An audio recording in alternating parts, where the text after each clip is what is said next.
Quinta-feira, 6 de julho de 2023.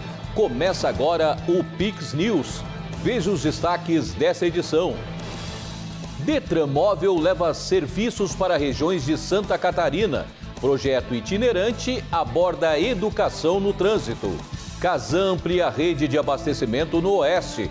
Obra em execução irá beneficiar 6 municípios da região. Mudanças climáticas. Ondas de calor preocupam. Planeta registra o mês de junho mais quente da história. Diniz é apresentado como novo técnico da seleção brasileira. Ele deve ficar no comando até junho de 2024. Governo do Rio sanciona a lei antirracismo. Nova regra leva o nome do atacante Vinícius Júnior, vítima de ataques racistas. E você vai ver ainda. Meta lança rede social Threads e bate recorde de acessos em poucas horas. O objetivo é competir com o Twitter. Essas e outras notícias a partir de agora, no Pix News.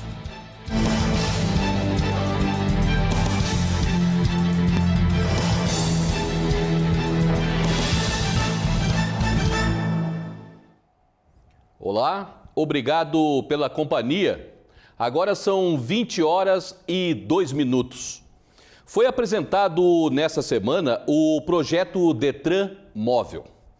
A iniciativa irá levar serviços do órgão a todas as regiões de Santa Catarina, além de abordar a educação no trânsito.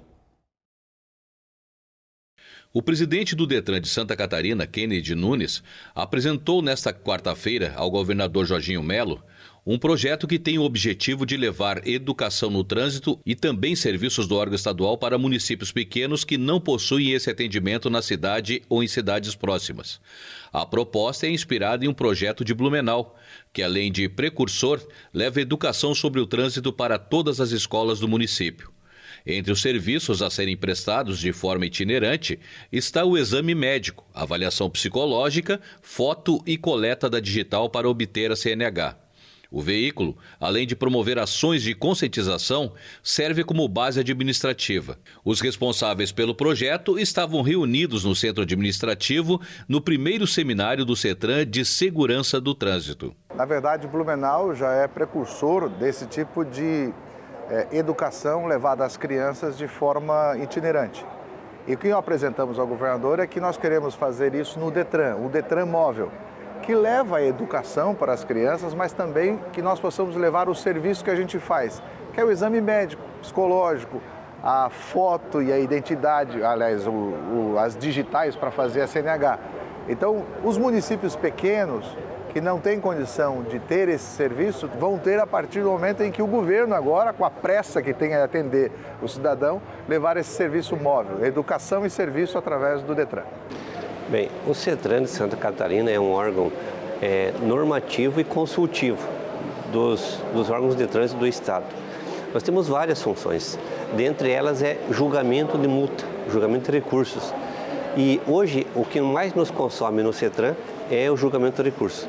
Só que muitos infratores estão sendo impunes justamente porque muitos processos eles são montados de forma errada, são analisados de forma errada e, é claro, o CETRAN tem que ser legalista, não tem outro meio. Então, com isso, muitos infratores estão conseguindo anular as infrações, anular os processos de suspensão ou cassação em razão de processos que foram mal montados ou mal analisados. Então, essa primeira edição do CETRAN é justamente para orientar esses profissionais, não só das CERETRANs no Estado, mas também das prefeituras municipais que têm seus departamentos de trânsito e assim diminuir os erros que são cometidos nos processos de multa, de suspensão e de cassação. E uma comitiva do governo de Santa Catarina visitou hoje obras da Casan na região oeste do estado. Um dos projetos em execução busca minimizar as dificuldades de captação de água em 6 municípios. O governador Jorginho esteve em Xanxerê, na região oeste de Santa Catarina, para inspecionar o projeto em execução da Casan, com o objetivo de minimizar as dificuldades de captação de água nos municípios de Chapecó, Xaxim, Xanxerê, Coronel Freitas, Bom Jesus e Cordilheira Alta. Assim que concluída, a obra será responsável por transportar água tratada em uma distância de 58 quilômetros. A captação será feita por uma adutora do rio Chapecózinho, em Bom Jesus, seguindo para então Xanxerê e posteriormente para as cidades beneficiadas. O investimento do governo do estado é de cerca de 380 milhões e está com 40% do cronograma físico completo. A expectativa de conclusão da obra é para o primeiro semestre de 2025. Segundo a Casan, a estação de tratamento vai atender a demanda de água nas cidades da região para os próximos 20 anos. Essa obra aqui é uma obra mais importante que tem hoje no estado, né? Uma obra do governo do estado, né? Então a gente está empenhado em concluir ela até o primeiro semestre de 25, né? Para acabar com a questão da escassez hídrica dessa região, né? Essa obra vai atender 6 municípios, né? Chapecó, Xaxim, Xanxerê, Cordilheira Alta, Coronel Freitas e Bom Jesus. E além da escassez hídrica, também vai evoluir no crescimento da cidade nos próximos 20 anos. Então é uma obra de suma importância, né, para o governo do estado para atender essa região aqui que sofre muito com a escassez. Nesse ponto aqui tem a estação de tratamento de água e também tem um reservatório que a gente chama de reservatório pulmão, né? Para uma eventualidade de fazer uma necessidade de uma manutenção na estação, esse reservatório consegue manter o sistema por 6 horas sem interrupção. É uma obra da mais alta importância porque nós vamos, cada estiagem é uma complicação nessa região aqui. Então é uma obra que para o oeste de Santa Catarina vai ser a salvação. Não teremos mais problema com água, de certeza, quando estiver pronto toda essa adutora. Então, em 2024, quando a gente concluir ela, vai dar uma segurança, um trabalho que a Casan está fazendo em parceria, né? O governo de Santa Catarina está muito contente por poder estar realizando essa obra que é esperada por muito tempo, por muitos anos, né? O empresário, o agricultor sofria muito aqui com todas as estiagens. E agora nós vamos fazer com que isso se resolva. Na Ucrânia, um homem que era levado para uma audiência aparentemente detonou explosivos que levava com ele, deixando 2 policiais feridos. De acordo com o Ministério do Interior, o agressor, suspeito de um crime que resultou na morte de 4 soldados em 2015, morreu no local. 2 policiais ficaram feridos em um tribunal distrital de Kiev nesta quarta-feira. Segundo fontes oficiais, um homem que era conduzido para uma audiência detonou um dispositivo explosivo ao tentar escapar da custódia enquanto estava no banheiro. Depois desta sessão do tribunal, que terminou 2 horas após ter começado, o senhor Gumeniuk primeiro se trancou no banheiro, depois abriu a porta e jogou um artefato explosivo.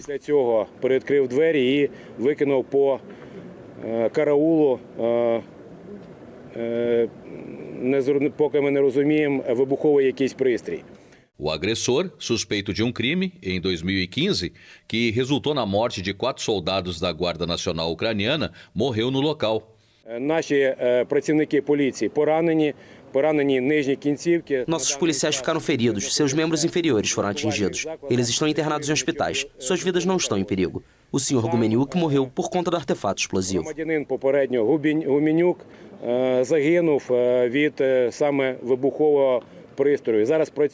Acredita-se que tenha ocorrido 2 explosões na corte da capital ucraniana.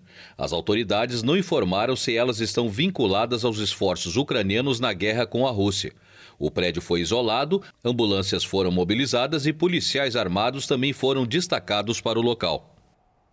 Na Índia, um vilarejo busca manter uma antiga tradição. Eles temem que as novas gerações desconheçam os hábitos antigos que se acabaram pelos anos de 1940. Antigamente, na Índia, os guerreiros Konyak cortavam as cabeças dos inimigos para se destacarem. Hoje em dia, as últimas e nostálgicas testemunhas daquela época consideram a geração atual muito tranquila. Boeng, de 90 anos, rei do vilarejo vizinho de Hongphoi, começou a caçar javalis e outros animais selvagens quando a caça de cabeças virou um tabu. A família de Wen, como os outros reis das aldeias vizinhas de Cognac, foi a autoridade máxima por gerações. A prática terminou com a formação do Estado indiano em 1947, durante o domínio colonial britânico. Eles foram os últimos a abandonar a velha tradição de decepar cabeças na região isolada, montanhosa e densamente florestada perto da fronteira com Mianmar. Durante a era dos caçadores de cabeças, todos viviam com medo de uma emboscada. Mesmo não participando de guerras, nossos avós costumavam ir e trazer de volta as cabeças ou outras partes do corpo dos inimigos para a aldeia. A aldeia, então, comemorava bebendo e dançando. A região está mais tranquila agora, mas o Wen sente saudades daquela época. Defende que tudo mudou com a modernidade e que a cultura está morrendo. No entanto, a segunda esposa de Wen, Camille, de 80 anos, está feliz pelas netas crescerem na geração atual. Fico feliz que minhas netas estejam recebendo uma educação hoje, livres das dificuldades do passado. Naquela época, a vida era cheia de estresse, escassez de alimentos e recursos, e as mulheres tinham que trabalhar incansavelmente em casa e no campo. Mesmo assim, Kaiba, de 34 anos e membro de uma organização tribal local que apoia a cultura Cognac, disse que a história não será perdida. Ouvimos folclores, mas não testemunhamos. Ouvimos de nossos antepassados que eles eram caçadores de cabeças, e estamos orgulhosos disso. E nós, como jovens, estamos tentando preservar isso.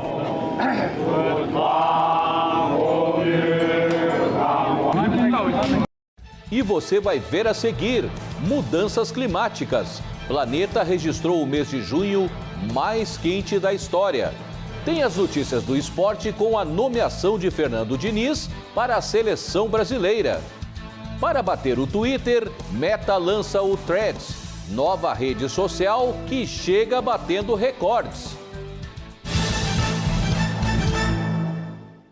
Se joga na estação do Cobrão, inverno é tudo de bom. Sopas e massas, queijos e vinhos, tantas delícias pra encher o carrinho. Aproveite! Opa Beer por malte 350 ml, 2,59. Picanha bovina friboi inteiro a vácuo a partir de 39,90 o quilo. Óleo de soja Coamo ou Lisa 900 ml, 4,39. Açúcar extra fino doce açúcar 5 quilos, 14,99 no cartão Coque. Lava roupas Omo, lavagem perfeita 2 quilos e 400, 27,99. Melhor preço do Cobrão. Se beber não dirija. Vem aí o maior festival de rock da região, dia 15 de julho, a partir das 13 horas. O primeiro D20 Rock Festival. Serão mais de 25 artistas, músicos, bandas, flash tattoo, além daquele chopp de qualidade, eleito o melhor de Santa Catarina. Te esperamos para um dia de muito rock, aqui na sua Casa do Rock de Garopaba. Estamos de volta, agora são 20 horas e 14 minutos.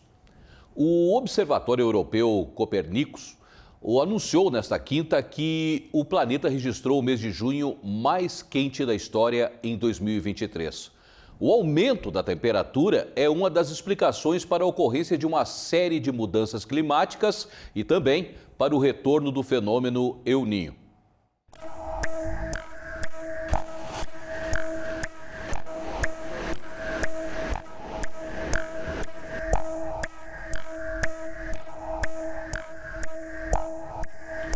A temperatura média do planeta neste mês de junho foi de 16,5 graus e superou o recorde anterior registrado em 2019. As previsões sobre o rumo do verão no hemisfério norte são complexas, pois os recordes de temperatura são batidos ao redor do mundo desde abril, o que aumenta os temores de grandes incêndios florestais e secas. Os dados examinados pelo Observatório da União Europeia datam de 1950 e são utilizados como referência ao lado dos números divulgados pela Agência Meteorológica dos Estados Unidos. Regiões do Canadá, Estados Unidos, México, Ásia, leste da Austrália e nordeste da Europa foram consideravelmente mais quentes que o normal. O mês de julho deve seguir essa tendência. A última segunda-feira foi o dia mais quente já registrado na Terra em toda a história, de acordo com os dados preliminares dos Centros Nacionais de Previsão Ambiental dos Estados Unidos. Além disso, o gelo marinho antártico teve a menor extensão do mês de junho desde o início das observações de satélite. Cientistas apontam que a causa do aquecimento são as ondas de calor marinho causadas pela menor velocidade do vento em amplas zonas do Atlântico Norte. De acordo com a Organização Meteorológica Mundial, o clima extremo está causando estragos em toda a América Latina, acumulando bilhões em danos e desencadeando um ciclo vicioso que leva a uma maior demanda por combustíveis fósseis e mais mudanças climáticas. As temperaturas aqueceram em média 0,2 graus Celsius por década nos últimos 30 anos. A taxa mais alta já registrada, de acordo com o relatório do clima na América Latina e no Caribe, divulgado em 2022. À medida que as temperaturas aumentam, os eventos climáticos extremos se tornam mais comuns, com consequências muitas vezes inesperadas. Incêndios florestais, alimentados por solos secos e calor extremo, levaram as emissões de dióxido de carbono a atingir o nível mais alto em 20 anos, elevando as temperaturas e aumentando ainda mais o risco de desastres. Secas e tempestades representaram a maior parte dos 9 bilhões de dólares em danos econômicos, relatados no ano passado ao Banco de Dados de Eventos de Emergência do Centro de Pesquisa em Epidemiologia de Desastres. O Acordo de Paris, de 2015, estabeleceu a meta de manter o aquecimento abaixo de 1,5 graus Celsius, mas cientistas e ativistas alertam que mais ações são necessárias para evitar impactos ainda piores devido às mudanças climáticas. O que se tem certeza é que existe uma urgência em pesquisas mais aprofundadas sobre como os efeitos da relação entre segurança e clima podem estimular instabilidades, incertezas com relação à água e energia, imigração e possivelmente até contribuir para a reordenação política em algumas nações do Hemisfério Sul.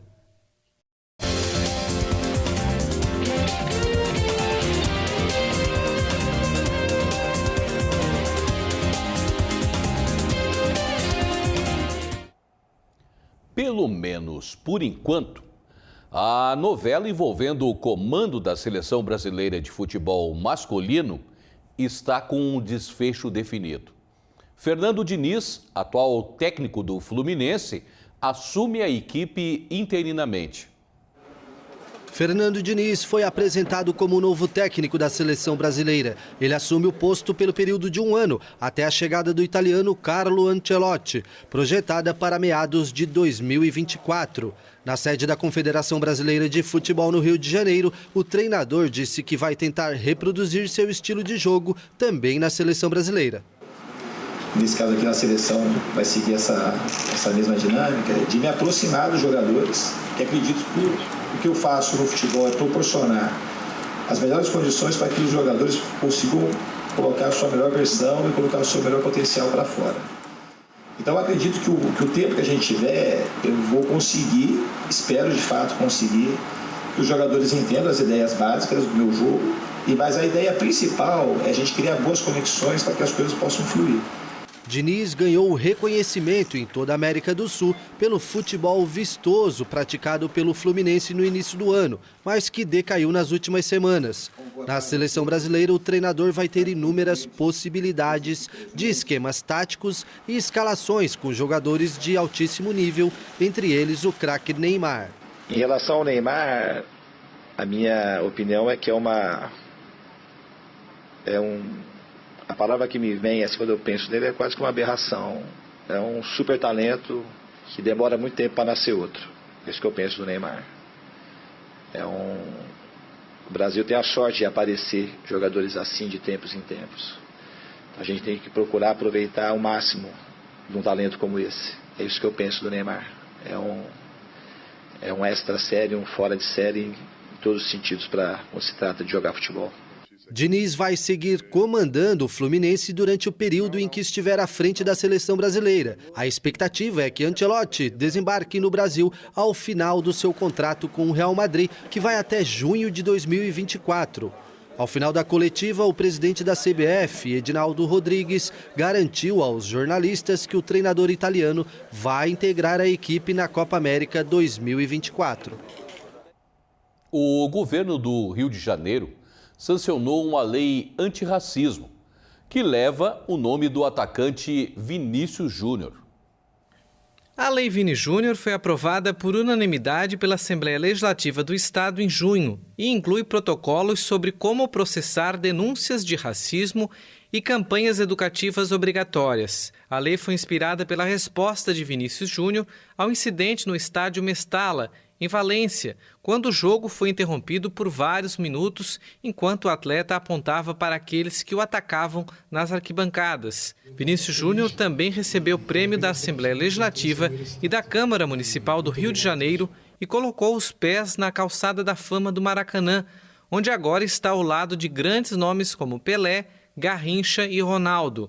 O jogador do Real Madrid sofreu ataques racistas de torcedores do Valência em partida pelo Campeonato Espanhol em maio, o 10º incidente envolvendo o atacante de 22 anos que a Liga relatou aos promotores na última temporada. A Meta lançou uma nova rede social para competir com o Twitter, a Threads. A nova plataforma já bateu recordes de novos inscritos em apenas 2 horas no ar. Mal entrou no ar, a Threads, nova rede social da Meta, já bateu recordes.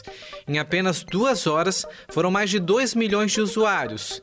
A aposta é que a plataforma, que em português significa tópicos, bata de frente com o Twitter, agora de propriedade de Elon Musk. O Facebook, por exemplo, demorou 10 meses para conseguir esse público, o ChatGPT demorou 5, e o Threads agora lançando, com 2 horas apenas. Hoje já está atualmente, depois de algumas horas, com 10 milhões de contas ativas, mas o marco foi que ele conseguiu em menor tempo até hoje esse número exorbitante de pessoas, O lançamento previsto para a quinta foi antecipado para esta quarta-feira. Vamos lá, bem-vindos a Threads, escreveu o diretor-geral da Meta, Mark Zuckerberg, na conta dele nesta plataforma, uma postagem que acumulou milhares de likes em poucos minutos. Para Manuela, o rápido crescimento está ligado ao formato que a rede foi criada, integrada ao Instagram, facilitando que os usuários se conectem. Ele só criou mais um braço do Instagram, digamos assim, de uma forma mais simples de explicar, que a pessoa está ali no Instagram utilizando a parte de fotos. Vou partir para uma parte mais textual, quero ver sketches mais rápidos ou informações partindo de um exemplo mais simples, que seja uma linha voltada para o Twitter. Ele não precisaria sair da rede da Meta para ir para o Twitter, utilizar esse tipo de narrativa, de storytelling, que ele queira contar na postagem. Ele vai direto do Instagram, já migra para aquilo ali, sem precisar sair do aplicativo. Ele consegue mudar de conta, no caso, estou no Instagram, clico ali no ícone do Threads, ele já vai automaticamente para o aplicativo sem ter que dar aquela sensação de que você saiu de um aplicativo e entrou em outro. Então, ele tem essa facilidade. E a nova plataforma já chega com novidades. As postagens podem ter até 500 caracteres, aceita fotos e vídeos e algumas novidades que a Manuela já testou. Nível de design e também produção de conteúdo é que eles têm a opção de exportar aquele teu post. Ocorria antes, se vocês provavelmente já viram algum print de um post do Twitter no Instagram, em tela. Geralmente as pessoas faziam Twitter, e tiravam o print e publicavam lá como um post, como uma arte de comunicação, para mostrar aquela informação de texto. Agora, no Threads, você consegue fazer isso, ele cria a própria arte para você, com todo o layout, com o teu perfil, com o texto que você criou ali. Então, para quem produz conteúdo e tirava aquele print, na verdade, utilizavam outra rede, invadia o Instagram com aquele... Para eles não é interessante, dar visibilidade para um formato de post, de conteúdo que é de uma outra rede. Então, acho que isso foi uma sacada muito interessante de trazer um layout, um material que as pessoas pudessem utilizar, um post, vindo da própria rede da Meta. E agora, será que essa nova rede irá tomar o lugar do famoso passarinho azul? Se vai ou não, fato é que essa é mais uma ferramenta que a Big Tech desenvolve para manter o usuário conectado. Segundo dados de 2022, o brasileiro fica em média 2 horas e 24 minutos nas redes sociais por dia. Esse número já deve ter aumentado em 2023, com um aumento no número de smartphones no país. Imagine você que está em casa, que usa o seu telefone, smartphone o dia todo. Olha só, você migra do Instagram para o WhatsApp, do WhatsApp para o Facebook, do Facebook para o Threads, e você já tem 4 redes que você migrou o dia inteiro trabalhando, utilizando, conversando, vendendo, né? Falando que está em nível de marca, você está totalmente linkado com uma rede só, que é a da Meta, Facebook Meta. Quando você sai para o Twitter, você entra num outro universo, que é outros, né, níveis de negócios, outras pessoas que têm aqueles teus dados. O Google também é uma outra potência que tem os seus dados. Então, esse monopólio de informações, ao mesmo tempo que a gente descentraliza, né, no caso, mas ele tem um foco muito grande em preservar o usuário o máximo possível naquela rede. Então, eu acho que o Threads é a única coisa que não vai parar por aqui. Vai ter muitas outras redes que a Meta vai lançar, o metaverso e outras coisas que já estão em alta, para justamente isso, para manter o usuário dentro dessa rede. Eles não vão deixar que outras cresçam de uma forma tão, né, simples assim. Eles vão querer manter o monopólio, porque os dados hoje, informações, a gente chama de dados sensíveis dessas pessoas, hoje a Meta tem, sabe onde você mora, você compartilha sua localização no Stories, ele sabe o seu dia a dia, que horas você acorda, ele sabe tudo sobre você. Ainda não conhece a Threads? A Manuela dá algumas dicas de quem deve ou não estar presente na nova plataforma. Imagina, 2 horas, 2 milhões de pessoas entraram naquela rede. Você acha como, né, marca, como empresa, não acha interessante estar ali?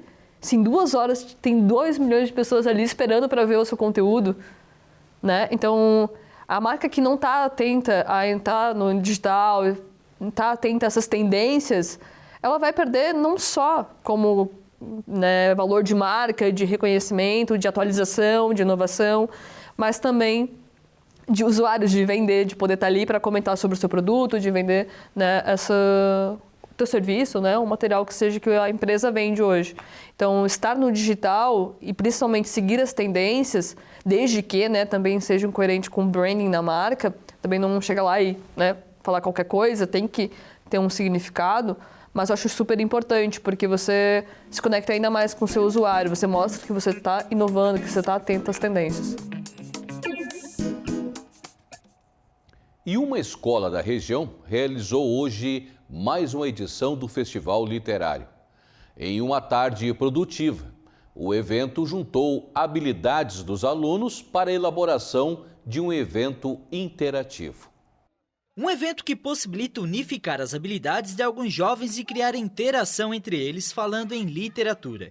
Isso por meio da música, do teatro e da arte, onde os alunos falam sobre as experiências deles com os livros. Este é o Festival Literário promovido nesta escola. Esse evento ele é muito bacana porque ele desperta. Cada dia que passa, ele desperta potencialidades diferentes nos alunos. E após o evento, nós estabelecemos com eles uns vínculos assim muito específicos que às vezes na sala de aula só a gente não consegue, além da amizade, da conversa, mas esse vínculo de saber que o teu aluno teve aquela coragem, ele se apoiou no professor, para o professor ir lá dizer, vem, eu te ajudo, e além disso tu reconhece no teu aluno fora da sala de aula outras coisas, outros pensamentos, outras falas que depois dentro da sala de aula pode trabalhar de uma forma ainda mais bacana com eles, né? Criando laços. A gente teve várias participações de vários artistas, vários autores, porque é uma feira literária. Tivemos o pessoal da Monize também, né, trazendo as músicas deles. E também tivemos os trabalhos feitos nas aulas de tecnologia, inovação e empreendedorismo.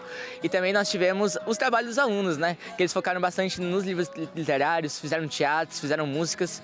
E foi incrível, né? Tá sendo incrível. Já é a 5ª edição do festival e a cada ano o evento vem apresentando novidades. Quando a gente fala de literatura, a gente fala de tudo, né? De arte, porque a história faz a literatura está na arte, então é tudo muito unificado. No princípio, nós trabalhávamos com as literaturas que os alunos leem, e depois foi se expandindo para as eletivas também, que a gente chama para o ensino médio, né? Empreendedorismo, gastronomia, enfim. Hoje nós temos isso tudo, tanto na literatura propriamente dita dos livros, como agora nós temos ali no palco a dramatização da primeira série do ensino médio, mas também nós temos em outros espaços, não somente a literatura de livro e língua portuguesa, né? São os alunos quem escolhem os temas que serão apresentados. Essa turma do 3º ano do ensino médio trouxe o tema de Alice no País das Maravilhas. Hoje a gente está vendendo aqui algumas comidas temáticas aí, caracterizado, né, para a gente poder arrecadar para a formatura, que a gente está no 3º ano do ensino médio. E isso é o que a gente escolheu hoje para fazer aqui na Flips, né, com a temática do livro e do filme da Alice. A gente deixa bastante na autonomia deles, né? Como a BNCC já prevém o pensamento crítico e a autonomia, a gente deixa que eles escolham as próprias histórias deles, eles que criem como eles querem, porque afinal é eles que vão apresentar, né? Então tem que fazer alguma coisa que eles gostam. Já a turma do 8º ano apresentou as revistas em quadrinhos, em especial uma que está marcada na história de muitos brasileiros. A gente sabia que até a Flips, os professores trouxeram pra gente que a gente tinha que decidir um tema, e inicialmente seria uma peça. Mas a gente discutiu bastante e todo mundo aqui cresceu lendo bastante Turma da Mônica, histórias em quadrinhos, né? E a gente achou que ia ser um tema legal, porque as crianças ainda gostam bastante, né? Apesar de estar menos em alta do que um dia já foi, ainda é algo que as crianças gostam. Então a gente decidiu trazer para ser algo que elas se divertissem vendo, como está sendo agora. A gente fez 3 cartazes explicando um pouco melhor sobre a história dos quadrinhos e sobre a Turma da Mônica em si e o seu escritor, o Maurício de Souza. Além dos alunos e professores, o evento também recebe a visita de familiares e ex-alunos, como o Peter, que já participou de outras edições, mas dessa vez veio como visitante. Estudei aqui a vida inteira e participei de várias flips. Eu estava ali nas barraquinhas e agora vim aqui como visitante, ver como as novas turmas estão agindo, o novo 3º ano. É sensacional. A escola tem mais de 200 alunos e todos participam do evento, desde as séries iniciais até o ensino médio. Eu gostei de tudo, não tem uma coisa que eu gostei de tudo, tá tudo perfeito. E o Pix News de hoje fica por aqui. Lembrando que você pode rever essa edição no nosso canal no YouTube. É só procurar Pix TV HD. Mais notícias em nosso site pixtv.com.br. Na sequência, você fica com o Backstage. Obrigado pela companhia, uma boa noite e até amanhã.